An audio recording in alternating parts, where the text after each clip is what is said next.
How's it going, guys? Welcome back to Blake Check. If you're new to the channel, my name is Blake. It's nice to meet you. I started this channel just over 2 years ago when I bought my first EV, this 2018 Tesla Model 3 Performance Stealth Edition that you're looking at. If you're interested in learning about my perspective as an early EV adopter, I invite you to browse the rest of my channel and subscribe for more EV-related content.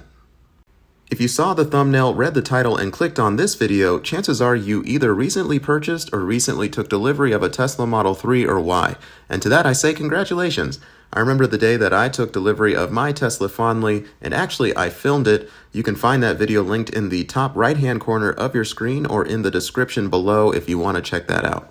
Also, before we get started, I should point out that this video was filmed in October, which is why my Tesla has vampire teeth. It didn't come like this, and yours probably won't either. But if you do want to buy Tesla accessories for your Tesla, you should check out testbros.com and use the discount code BlakeCheck when you check out to save some money. Anyway, today I want to get back to the basics and review everything you should know about your Tesla before you hit the road. Before you get into your Tesla, you'll need to know how to lock and unlock it. For this, you'll need a key.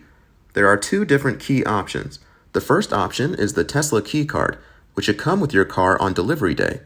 To unlock or lock your Tesla using the key card, simply tap the card against the driver's side B pillar below the side view camera here. The next option is the phone key. Once you've set up your phone key on your Bluetooth-capable smart device, your car will lock or unlock based on your proximity.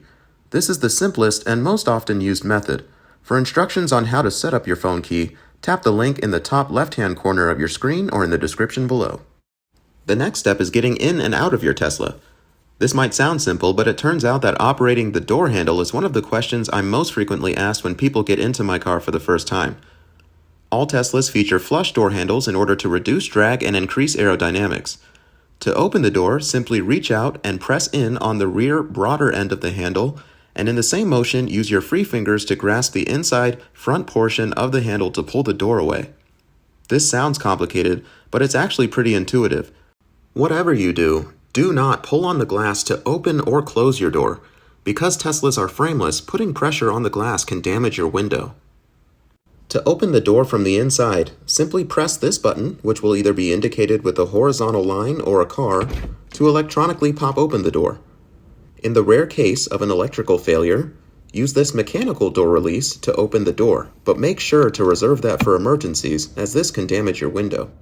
Now that you're in your Tesla, let's talk about how to start it. Technically, it's already started. There's no ignition switch. Electric cars don't need one. Some EVs include start switches and buttons, but those are really just to make people who are used to gas cars feel more comfortable. Instead, your Tesla will wake up once you open the door and it senses your weight in the driver's seat. From here, all you need to do is tap your card key in this location between the cup holders and the armrest and place your foot on the brake. When you do this, you'll hear a chime and see the gears appear on screen, letting you know that your car's ready to shift into gear. If you're using your phone key, all you need to do is put your foot on the brake and shift into gear to get going. But before we do that, let's set up your driver profile. Just like in most modern cars, your Tesla features driver profiles to save your seating and steering wheel position. To create a driver profile, tap this button in the top of the center screen and then tap here to open the Driver Profiles menu. Tap Add New Driver, enter your name, and tap Create Profile. Now that you've created a new profile, you can adjust the vehicle settings and save them to your profile. To adjust the side mirrors, tap here, then use the multifunction scroll wheels on the steering wheel to move the mirrors into your chosen position. Scroll up and down to tilt up and down, click left and right to tilt left and right. Repeat this process on the right side, then tap Save, then tap the X in the top left-hand corner. To adjust the steering wheel position, tap here, then follow the on-screen instructions to move the steering wheel into your desired position. Scroll up and down to move up and down, click right and left to move away and toward you. You can also access the side mirror and steering wheel adjustments from the main menu at any time if you need to make a change. To adjust the seat, simply reach between the seat and the door to find the seat adjustment buttons. Just like in most cars, you can move the seat forward and back, up or down, lean forward or backwards, and adjust lumbar support to your liking. The next thing you'll want to do is adjust your drive mode. Tap the car in the bottom left-hand corner to access the main menu. From here, tap the pedals and steering sub-menu. Here, you'll have a number of options to choose from for the acceleration and steering mode depending on which Tesla trim you have. Chill is like eco mode. The accelerator will be less responsive, opting for efficiency. Sport is just what it sounds like. Use this mode for a quicker response to your pedal input. The steering wheel modes are pretty self-explanatory. Comfort is for less responsive handling, while Sport is for a quicker response to your steering wheel inputs. Standard is in between. Next, you can change what your Tesla does when you're stopped. Creep is what you're probably familiar with if you're coming from a gas car. The car will inch forward when you're stopped, and you'll need to keep your foot on the brake to hold still. Roll is kind of like you're in a manual car. You'll stay still on level ground, but you'll roll forward or backward if you're on a decline or incline. Hold keeps your Tesla in place automatically when you're stopped, giving you a break from having to keep your foot on the brake pedal to stay still. The Tesla does the work for you in this setting. To begin moving again, just ease back into the accelerator as you normally would. Next, you'll want to adjust your regen braking. Most electric cars use regen braking to take some of your forward inertia and uses it to generate energy and recharge the battery when you take your foot off the accelerator. As a result, your car slows down. This is great for efficiency and extends your vehicle's range. It also extends the life of your physical brake pads because you won't need to use them as much to slow your car down.